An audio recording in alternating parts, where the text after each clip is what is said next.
leadership, and the reason I chose this topic, and I believe I was supposed to be introduced, so let me back up a little bit here. That's okay.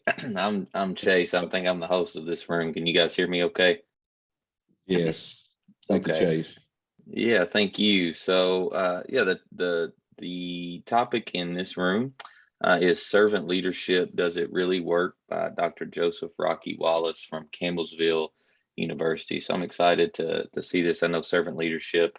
I've thought a lot about this. I've been reading Patrick Lencioni and some others, and this is a really good topic, I think, for principals. So excited to hear this session, and I will record this. I'm going to make sure I'm going to try to record it the right way. Keith sent a lot of instructions, so it will be recorded just so people can see it if they weren't part of this. But without further ado, Dr. Joseph Rocky Wallace, Campbellsville University. Thank you, Chase. I appreciate that. We've had some more people to join us, so thank you, folks, for joining this session. As I said a minute ago, it's a great follow-up to what Adam was sharing. I get asked from time to time in my classes, well, does servant leadership work in a more hostile environment, say in inner city urban environment where you have to be tough and you have to almost run the school like a prison? Well, my answer is, well, yes, it's a universal leadership model. It's not just a model that some people mistakenly think is warm, fuzzy, and everybody just every day, just go with these 2 or 3 rules and be nice to each other. Servant leadership has been researched extensively, especially over the last 20 or 30 years. And I'm going to jump into that here in a minute with a slide deck.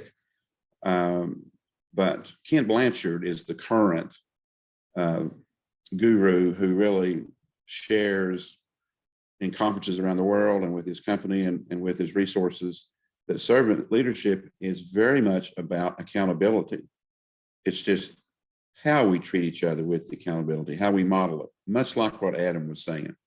So I'm going to show you some quotes from Robert Greenleaf, who back in the 1970s brought this term to the surface again, this phrase, servant leadership. And he was working for AT&T, and near the end of his career, he realized it has to be about people, it has to be about relationships, has to be about not ourselves, but the organization and others. And his literature in the last 35 years has become more and more a prominent driver in how we grow healthy organizations. And then we're going to give you time to discuss and share some examples. So let me share my screen.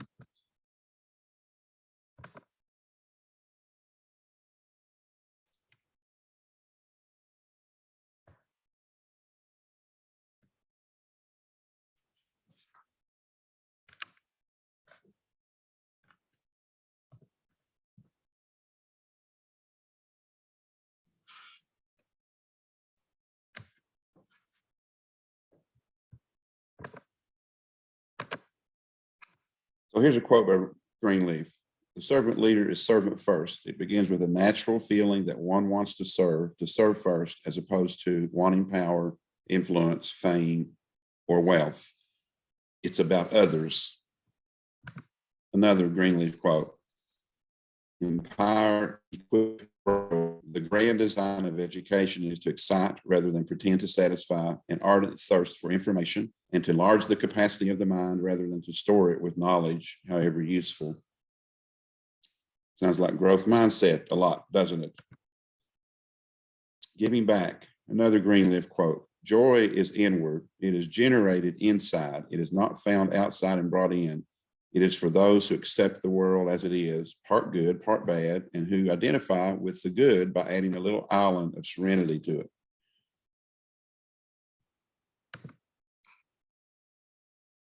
And then years and years and years ago, now this is another prominent theme as we continue to study best practice in education. Greenleaf talked about listening as a key piece in emotional intelligence, in creating this culture of care that's now part of our PEACEL standards, Standard 5. Don't assume because you are intelligent, able, and well motivated that you're open to communication, that you know how to listen. I'll read that again. Don't assume because you're intelligent, able, and well motivated that you're open to communication, that you know how to listen. And that's a big one. And all of us struggle with that in our society, partly because of social media, and partly because of being more educated in every generation. We all love to talk. We all love to tell others how to fix things. And as Adam was mentioning, in the classroom, if we're doing that, and students don't have an opportunity to share, and we aren't building relationships with them. We aren't listening to their story, finding out more about their hobbies, what they're really about. We really are missing a whole piece of what their education should be about. In P12, we had them for 14 years, counting the 4-year-old here.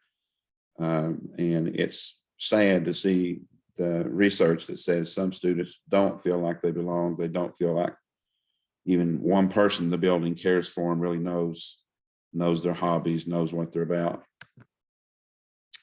So you see on the slide the comparison and contrast between the traditional way of leading, and maybe all of us have studied and worked under and been mentored by this type of leader, and not that this type of leadership necessarily does a bad job for the organization, but there's some gaps. So the traditional way of leadership that probably many of us on this panel grew up under was a top-down style with an inner circle. The leader, and some of this still goes on today. Some of you are probably thinking of examples, or maybe you struggle with some of these. Silo leadership, very much isolated, almost in an island. Hope none of you have worked for an administrator that just spent almost all day inside the office with the door closed. Yes, the paperwork is important and deadlines are important, but if you're not out around the building with your people, you are truly missing the boat. This type of leadership is controlling and manipulative. There's a big difference in having influence and being manipulative. You may have heard folks even share this quote: "This is how we do it here, so get used to it." This type of leader tends to compromise, tends to have gray areas in his or her ethics because the end justifies the means. And it's assembly line thinking. And we've heard that a lot from teachers over the last 20 years, that they feel like their creativity is being stifled, and they do feel like they're on an assembly line, just turn out the results, turn out the assessment scores. Heard them in on the buses every morning, heard them out in the evening, let's go home. So I'm exaggerating a little bit, but not all that much. So that type of leadership, which has been modeled for us on a national level from leaders of different organizations, executive CEOs who practice this style for years and years, maybe even some athletic coaches who boasted that this was their style, maybe even pastors, mayors, congressmen, people from all walks of life can get drawn into this, where I'm so important and folks will just do what I say all the time, everything will work out. Well, contrasting that is a servant leadership style that still is very much about accountability and growing the organization and people doing their work well and developing. But notice the difference. A servant leader is collaborative and there's room for all. So someone shares an idea with us while we're walking down the hall. We don't get all insecure and try to defend why we went a different route with our decision. We're listening to their ideas. Teams is a big part of a servant leader driven school. Makes the work so much lighter for everyone. You have 30 teachers and you have 10 teams or 8 teams, and you have the right people on the right teams. Can you imagine the problem solving and the smarter recommendations that come to the school council every month? It's just really, it's almost like, why would we do it any other way? As I said earlier, a servant leader is an influencer, sort of like the orchestra conductor. You've heard the saying probably that the orchestra leader is the only person in the room that doesn't play an instrument, but they are making sure everyone else is in sync they have the critical role of providing support, being the shepherd of all of the other folks who are in the orchestra, all of the other musicians. Servant leaders, creative and inspiring, and models this for others and encouraging this for others. Doesn't it feel good when you hear a teacher go to a school, maybe they transfer to another school, or they're a new teacher just coming on board, and they talk to you about how they love their school's culture. They love working there. If you can create a culture where the staff feels safe and trusted and turn loose to be creative, you will have very few people to leave that staff unless they're retiring or unless they have a promotion or applying to be an administrator or something like that. On the other hand, we have a culture that is stifling, and you will have a few at least every year who are looking for a job somewhere else. That's just the way it is. Research backs that up over and over and over. And the servant leader is focused on trust and integrity. Working with the finance class last night, that was the first thing that we emphasized. When you're over the finances of a school or a district, you have to go by the black and white policies. You have to do it the way Red Book says to do it in your school and the way state level policy says to do it for the district. So really, if the principal has this as a non-negotiable in every decision we make, he or she, we may not always get it right in our decisions, and we may make some mistakes as leaders, as all folks do, but people will trust us and respect us. They will give us a lot of grace. The community will trust the school. It's amazing how that works. As goes the leader, so goes the school. As goes the pastor, so goes the church. As goes the mayor, so goes the town. If people trust and they know that the leader is sincerely driven by integrity, focused decisions, and modeling that and expecting that from everyone else, you talk about your culture growing in healthy ways. And then the last piece, and should be at the top perhaps, these are not in any certain order, what Adam mentioned, a culture that's focused on relationships, relationship driven.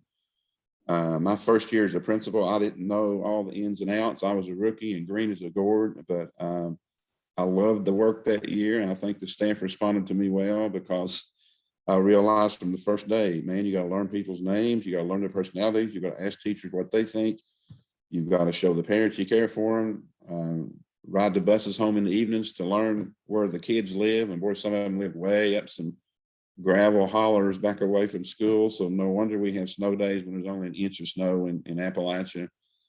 But all of that is so important, and a school's culture will be relationship driven if the school leadership is relationship driven.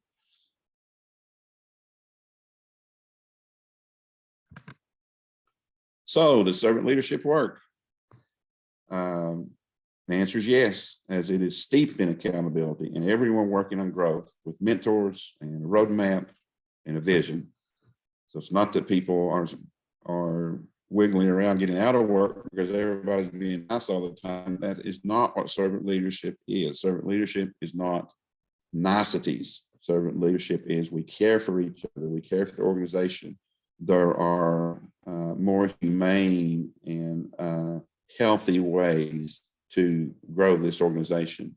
And our people are our profit. Our people are our profit. That comes from my doctorate work, Jeffrey Pfeiffer. Done a lot of research in organizational health. And I think he has a book called People Over Profit.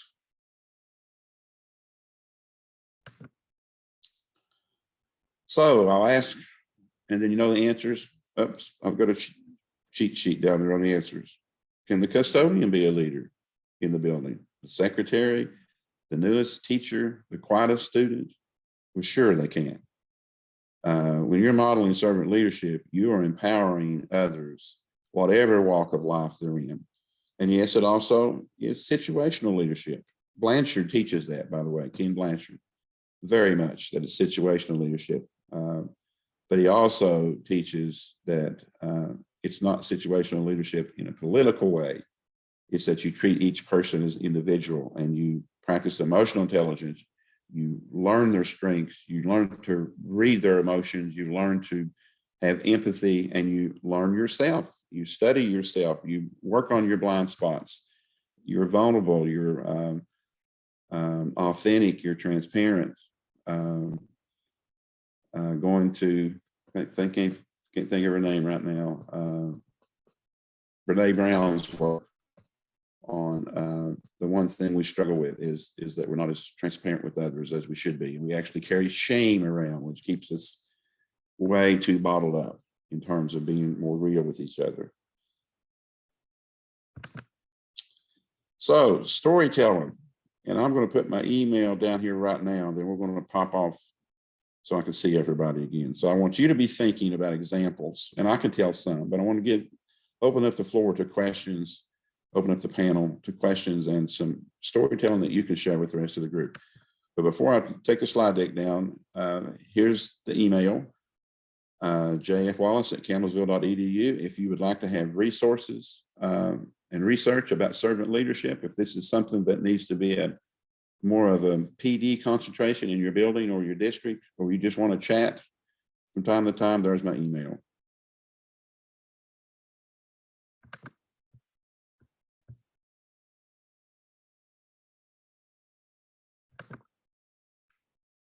Okay. Someone want to share either in chat or with the rest of us? And I'm assuming that slide deck was working. So there's Ben Maynard in here, one of my buddies from Boyd County. Hi, Ben. You all may not know. I had to pop in. I just wanted these people to know, like, every chance I get to see Dr. Wallace is good. He's a mentor of mine from my, my leadership studies at Moorhead. And we share a lot of things in common from our days in Boyd County. So just always appreciate you. And servant leadership does work. You really pushed me in my thoughts there, and it transformed the way I approach school. And I appreciate you. And I just wanted these folks to know how impactful your servant leadership resources and expertise really are, especially for me. Thank you, Ben. Ben was one of those folks who I'd see that he'd posted his form work about 5:30 in the morning. He and Brock Walter would do stuff like that, and enjoyed having him in class. We both come from Boyd County and the Ashland area roots, and a lot of folks don't know his former background. He was a stellar baseball player and baseball coach in his day. So we love Ben's work in technology support across Kentucky. So somebody else, I want to share an example of servant leadership, someone who's modeled that for you, or a question about servant leadership. Have you tried it and it didn't work? Or have you seen someone that needed the training so bad you wish you could take them out behind the woodshed and say, listen, you have to figure out you're hurting people's feelings every day? This is Toyama here really quickly. I've had I guess one of my mentors was Kevin Stahl, and just a simple little thing for servant leadership was where he parked his car. He parked it at the very far end of the parking lot. And he's like, that front's for the teachers. I can walk it every day. And just one of those simple little things. I know it sounds small, but I thought it was huge. I always make sure to park my car at the end. I don't say anything. I don't brag about it. But what's really cool is some of the other directors and that are parking their cars at the end of the parking lot. Take that front spot. That's a great example, Tori. I know Kevin, remember him from when he worked at the State Department. He's doing great work done in Gary County. It's a great example. My first superintendent, when I was just a kid out of college, Dr. Doug Cole, on Friday nights would be in the concession stand slinging hot dogs. And one of the board members made public comment about that, about what's he doing serving hot dogs? Well, he was practicing servant leadership. I thought it was pretty impressive. Anyone else have an example of servant leadership or a question? We have about 5 minutes. Hey, Rocky. Hi, this is Nancy Hutchinson. Hey, Nancy.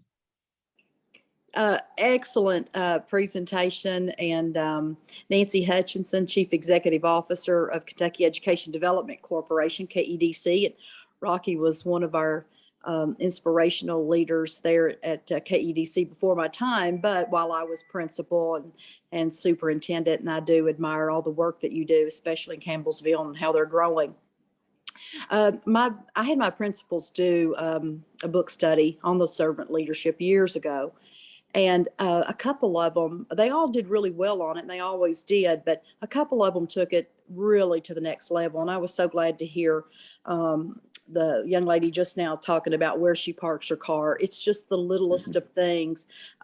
We would go out and, even from the board office, we'd go out and serve lunch to the teachers and at all the different schools. And and like you said, it's not about letting anyone out of their accountability of what they do. It's about treating people with respect and giving them the dignity that they deserve, because they're the ones doing the really, really tough work and the heavy lift each and every day. Thank you, Nancy. We appreciate your work there at KEDC. Ann Burns, one of our other former instructional support folks at KEDC, is on here with us. And Nancy does great work. All the co-op directors and their staff, you probably are involved with your regional co-op and cooperative. If you're not, get involved. They are an unofficial extension of KDE. They work hand in hand with KDE and provide wonderful support to the school districts. One of the best things we have going. Not every state in the nation has a co-op system like we do, and it provides huge support. So co-ops in itself, the very definition of the ed cooperatives, they are modeling servant leadership, because they are constantly, almost like think tanks, coming up with ways to provide support to the districts. Anybody else have an example, just something that you have noticed or that you did or someone else did that you could tell that person gets it? Go ahead. Sorry, this is Peggy Sinclair Morris at the School for the Blind. I kind of think a lot of us are really modeling servant leadership now with the not having enough staff. I mean, I know I'm in the cafeteria cleaning tables and helping to serve lunch, and I think most of us are doing that as well, just jumping in and doing what we have to do to make sure our kids are safe and fed and getting what they need. That's a great example. Great example. Some folks, when they land an executive leadership position or a head principal position, we can tend to think, well, other people have all these responsibilities taken care of. But what if your custodian is out one day sick, and a teacher calls you and says, I'm on my way back to the classroom, but one of my kids just vomited in the kitchen or in the lunchroom, and lunchroom ladies were busy. Maybe the principal needs to run to the lunchroom and get a mop and clean that up. This is what it is in the real world. In the real world of schoolwork, we have to be servant leaders. We have to model that. If not, people notice really, really quick if we don't get it. Somebody else was going to share. We have time for one or two more. I was going to say something. This is Ann Burns at EKU. And what I really wasn't going to share a story. I was just going to make a comment that, yes, I do think that this works.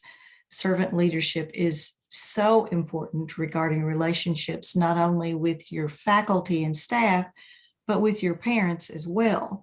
And I would encourage everyone on this call, on this Zoom room, to find a way to reach out to either your faculty, your staff, your families, your students. Just do one small thing every day to ensure that you are practicing servant leadership, and soon it will become a habit, and you will find the joy in serving others. Thank you, Ann. And for you principals or assistant principals on the panel today, remember your staff needs that. I mentioned the custodian, your instructional assistants, your cafeteria staff, your bus drivers, your teachers.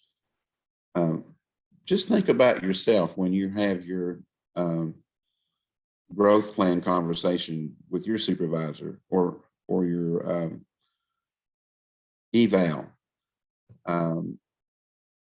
It means the world if the person who supervises you takes the time to let you know that they appreciate you, they care about you, even if they just stop by the office to do some chit chat and some small talk.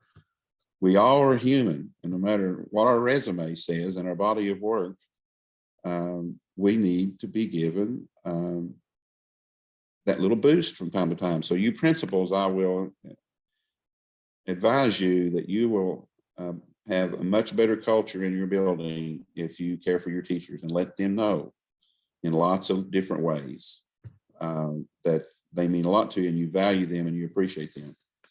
I think we're out of time. I was gonna hop in here. So thank you so much for that. I think I was actually listening to a podcast the other day, the Andy Stanley Leadership Podcast, and he had Frank Blake, who's the former CEO of Home Depot.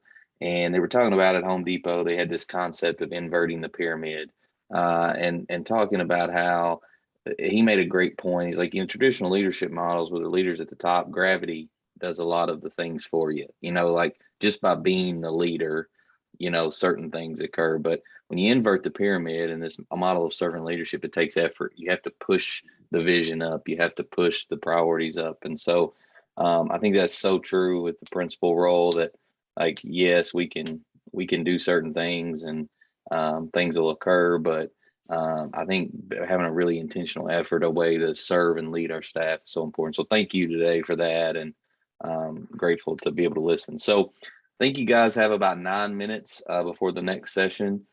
So feel free to hop back in the grid and kind of see which room you want to go to next. And remember to share on some learning on social media.